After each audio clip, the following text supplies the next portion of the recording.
7000 mAh massive battery, 200 মেগাপিক্সেলের primary camera, back সাইডে colour changing design, IP68 এবং 69 এর মতো রেটিং সহ আরও বেশ কিছু ইন্টারেস্টিং ফিচার নিয়ে লঞ্চ হয়েছে ভিভো V70 FE।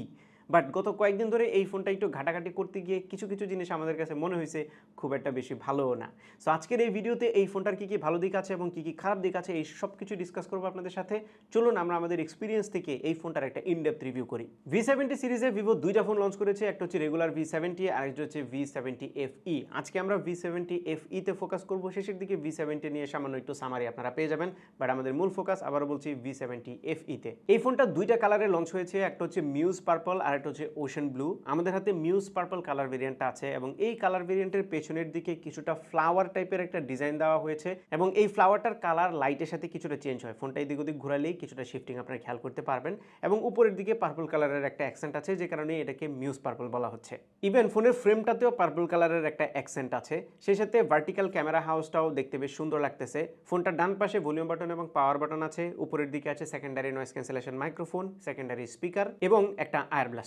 বাম পাশটা একদমই ফাঁকা, নিচের দিকে সিম card tray, primary microphone, USB-C port এবং বটম ফায়ারিং স্পিকার আছে। বাই দ্য ওয়ে, এই ফোনটাতে স্টিরিও স্পিকার আছে এবং স্পিকারটা বেশ লাউড এবং সাউন্ডটা বেশ ফুল ছিল, সাউন্ড কোয়ালিটি নিয়ে কোনো কমপ্লেন নেই। ফোনটার ওজন এক্স্যাক্টলি 200 গ্রাম এবং এটার থিকনেস হচ্ছে 7.59 মিলিমিটার। সো খুব বাল্কি না, খুব মোটাও না। 7000 mAh ব্যাটারি হিসেবে ফোনটা কিন্তু মোটামুটি স্লিমই আছে এবং ওয়েট ডিস্ট্রিবিউশনের ঠিকঠাক আছে। সো এক হাতে ইউজ করতে গিয়েও খুব একটা ডিসকমফোর্ট আমরা ফিল করি নাই। তার চেয়ে ভালো ব্যাপার হচ্ছে এই ফোনটাতে বোথ IP68 এবং 69 রেটিং আছে, তার মানে খুব এক্সট্রিম কন্ডিশনে এই ফোনটা সার্ভাইভ করতে পারবে। আপনারা পানির নিচে গিয়ে ছবি টবি তুলতে পারবেন, তাতেও এই ফোনটাতে কোনো সমস্যা হবে না। 6.83 ইঞ্চির এই বড় সড়ো ডিসপ্লেটা এই ফোনের একটা স্ট্রং পয়েন্ট। তার প্রথম কারণ হচ্ছে এই ডিসপ্লের চারপাশের বেজেল এবং চেন খুবই ন্যারো, যার ফলে কিন্তু ডিসপ্লে থেকে ইমার্সিভ একটা এক্সপিরিয়েন্স পাওয়া যায়।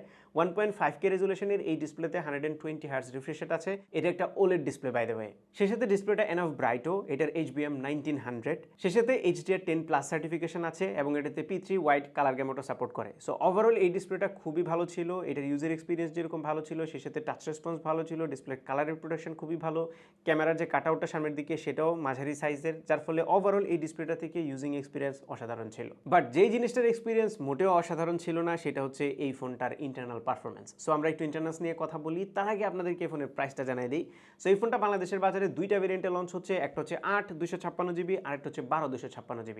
8/256GB ভেরিয়েন্টের দাম হচ্ছে 56,999 টাকা, মানে 57,000 টাকা, আর 12/256GB ভেরিয়েন্টের দাম হচ্ছে 65,999 টাকা, মানে 66,000 টাকা। আর এসওসি হিসেবে এই ফোনটাতে আছে মিডিয়াটেকের ডাইমেনসিটি 7360 টার্বো। এটা একদমই সিম্পল ডুয়েল ক্লাস্টারে বিল্ড করা একটা অক্টা কোর এসওসি, যেটা Cortex A78 এবং Cortex A55 বেসড। এই এসওসির পারফরমেন্স নিয়ে আপনাদেরকে আমাদের রিয়েল লাইফ এক্সপিরিয়েন্স বলার আগে কিছু স্কোর আপনাদেরকে দেখায় নিতে চাই, অ্যান্ড স্পেশালি আন্ততুর স্কোরটা অনেকেই একটা বেঞ্চমার্ক স্কোর হিসেবে রাখে এবং এই আন্তত বেঞ্চমার্ক স্কোরটা যদিও রিয়েল লাইফে অনেক বেশি ট্রান্সলেট করে না, কিন্তু আপনারা একটা রেফারেন্স পয়েন্ট পেয়ে যান। সো আপনারা যদি স্কোরটা দেখেন তাহলে এখানে কিন্তু আমরা দেখতে পাচ্ছি 10 লাখের নিচে স্কোর, অথচ এই প্রাইস রেঞ্জে বা মাঝে মধ্যে এর চাইতে কম প্রাইস রেঞ্জের ফোনেও আমরা 1.5 মিলিয়ন বা 1.4 মিলিয়নের মতো অন্তত স্কোর দেখছিলাম। সো আপনি যদি বিবেচনা করেন তাহলে কিন্তু এটার পারফরমেন্স আমরা একদম নাম্বারের দিক থেকে দেখতে পাচ্ছি কম।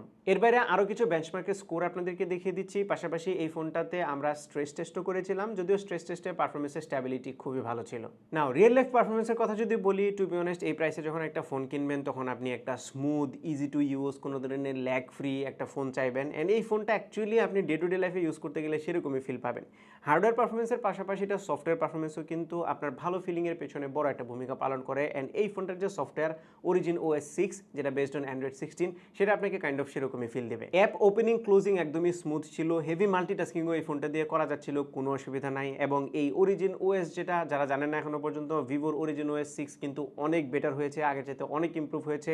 আগের যত UI ছিল সব কিছুকে ছাপিয়ে এটা একদম কোর থেকে ইমপ্রুভ হয়ে তারপরে এসছে, যার ফলে এটার ভিজুয়াল পারফরমেন্স থেকে শুরু করে অন্যান্য সব কিছুই ইমপ্রুভড। সফটওয়্যার নিয়ে যেহেতু কথা বলছি, এই ফোনটাতে কিন্তু 4 বছরের মেজর অ্যান্ড্রয়েড আপডেট পাবেন, পাশাপাশি 6 বছরের সিকিউরিটি আপডেটও পাবেন। সো একটা লম্বা সময়ের জন্য সফটওয়্যার সাপোর্টটা পাচ্ছেন, যেখানে একটা পিস অফ মাইন্ড কাজ করবে। গেমিংয়ের কথা বললে কল অফ ডিউটি মোবাইল আমরা ভেরি হাই গ্রাফিক্সে maximum frame rate option select করে খেলেছি এবং সেটাতে অ্যাভারেজে 60 FPS আমরা ভালো গেম প্লে পাচ্ছিলাম। মাঝে মধ্যে অকেশনাল ফ্রেম ড্রপ ছাড়া তেমন মেজর ল্যাগ কিংবা হিকাপ খেয়াল করিনি। Same goes for PUBG mobile. পাশাপাশি আমরা অ্যাসফাল্ট 9 ওয়েডেতে রান করেছিলাম, সেই গেমটাতে একদম ফুল রেজুলেশনে, হাইয়েস্ট রেজুলেশনে আমরা 60 FPS এ গেম প্লে করতে পারছিলাম কোনো ধরনের প্রবলেম ছাড়াই। তবে আপনি যখনই পাবজি কিংবা কল অফ ডিউটি মোবাইলে গেমগুলোতে একদম হাইয়েস্ট গ্রাফিক্স, হাইয়েস্ট ফ্রেম রেটে খেলতে যাবেন, তখন কিন্তু ঝামেলাটা আপনারা ফেস করবেন। যদিও এই প্রাইস রেঞ্জে আমরা আরেকটু বেটার পারফরমেন্স এটা থেকে এক্সপেক্ট করেছিলাম।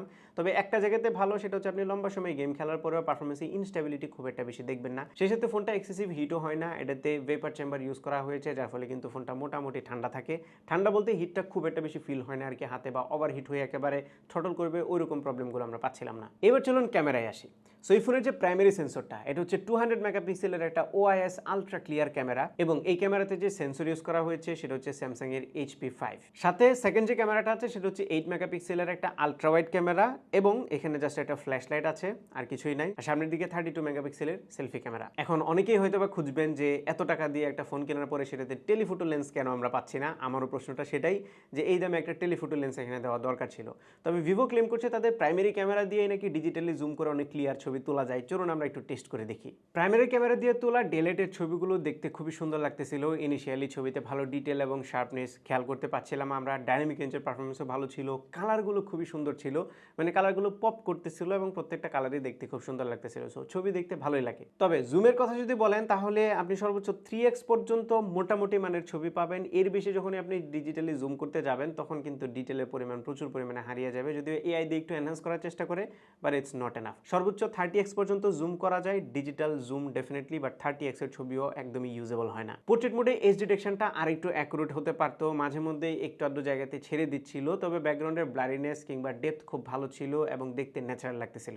আলট্রা ওয়াইডে বেশ wide field of view cover করে, এবং প্রাইমারি ক্যামেরার সাথে কালারে একটা কনসিস্টেন্সি আমি দেখতে পেয়েছি। কালার খুব একটা বেশি ডিফারেন্ট হয় না, তবে ডিটেল খুব একটা বেশি থাকে না। সেন্সর সাইজের কারণে অবভিয়াসলি ভালো লাইটে ছবি তুললে মোটামুটি মানের ছবি আপনারা পাবেন। সেই সাথে এই ফোনটাতে বেশ কিছু এআই পোর্ট্রেটের অপশন আছে, এবং এই ফিচারটাকে তারা বলছে এআই ম্যাজিক ওয়েদার। সো আপনি যখন ছবি তুলবেন এআই এর মাধ্যমে ওয়েদারটা চেঞ্জ করে ফেলতে পারবেন। বেশ কিছু মোড আছে এখানে। ফর এক্সাম্পল একটা স্মার্ট রিকমেন্ডেশনের অপশন আছে, যার মাধ্যমে আপনি যে ছবিটা তুলবেন সেটা ব্যাকগ্রাউন্ডটাকে অ্যানালাইসিস করে এআই এর মাধ্যমে এনহান্স করে দিবে, এবং বিভিন্ন ধরনের সিন আপনি এখান থেকে ডিজাইন করতে পারবেন।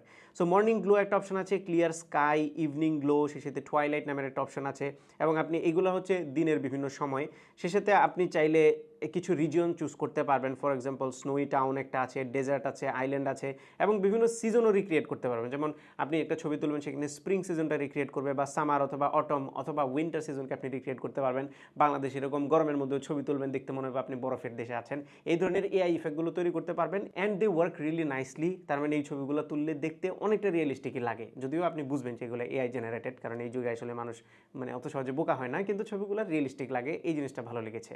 ভিডিওতে পেছনের ক্যামেরা দিয়ে সর্বোচ্চ 4K 30 FPS এ রেকর্ড করা যায়। এখানে 4K 60 FPS এর অপশনটা থাকা খুবই জরুরি ছিল, তবে OIS থাকার কারণে কিন্তু খুবই স্টেবল ভিডিও আপনারা এটা দিয়ে রেকর্ড করতে পারবেন, এটা নিয়ে কোনো সন্দেহ নাই।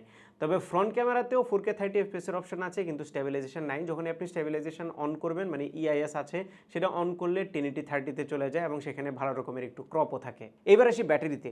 সো এই ফোনটাতে যেরকমটা শুরুতেই বলছিলাম, massive 7000 mAh blue volt battery use করা হয়েছে, এবং এই ব্যাটারি দিয়ে আপনারা খুব ইজিলি হেভি ইউজ করে পুরো দিন পার করতে পারবেন। আর যদি লাইট ইউজ করেন তাহলে 2 দিনের মতো ব্যাটারি ব্যাকআপ এটা থেকে এক্সপেক্ট করতে পারেন। আর এই ফোনটার সাথে বক্সের ভিতরে 90 ওয়াটের ফাস্ট চার্জার ইনক্লুড করা আছে, এবং সেই 90 ওয়াট ফাস্ট চার্জার দিয়ে অ্যারাউন্ড 1 ঘন্টা 20 মিনিটের মধ্যেই আপনারা এই ফোনটাকে ফুল চার্জ করে ফেলতে পারবেন। ব্যাটারি এবং চার্জিং নিয়ে কোনো কমপ্লেন নেই, তবে খুবই হতাশাজনক একটা ব্যাপার হলো এত দামি একটা ফোনের মধ্যে NFC নাই। এটা আমাকে বেশ হতাশ করেছে। এর বাইরে দরকারি সব ধরনের সেন্সর আছে, কল কোয়ালিটি ভালো, নেটওয়ার্ক রিসেপশন ভালো, আর কোনো সমস্যা নাই। কনক্লুশনে যাওয়ার আগে আপনাদের সাথে একটু ইন্ট্রোডিউস করাই দিতে চাই ভিভোর V70, এবং এই ফোনটা বেশ ইমপ্রেসিভ লেগেছে আমার কাছে। তার মধ্যে প্রথম কারণ হচ্ছে এটা build quality. Aerospace grade aluminium অ্যালয়ের ফ্রেম দেওয়া হয়েছে এটাতে, ডিজাইনটা খুবই লুক্রেটিভ, কালারটাও বেশ ভালো লাগছে। সেই সাথে এটাতে যে ক্যামেরা ইউজ করা হয়েছে সেটাতে জাইসের সাথে কোলাব করা হয়েছে। ডিসপ্লেটাও ইমপ্রেসিভ, খুবই ন্যারো বেজেল, এবং ওভারঅল এই ফোনটার এক্সপিরিয়েন্সও জোস ছিল। আপনারা যদি এই ফোনটাও নিতে চান তাহলে এটা সম্পর্কে ডিটেল আপনারা অনলাইনে পেয়ে যাবেন, সেগুলো সার্চ করতে পারেন। বাট আজকে যেহেতু আমরা ভিভো V70 FE নিয়ে কথা বলছিলাম, FE নিয়ে কনক্লুড করি। তার আগে কিছু অফার সম্পর্কে আপনাদেরকে জানিয়ে দিই।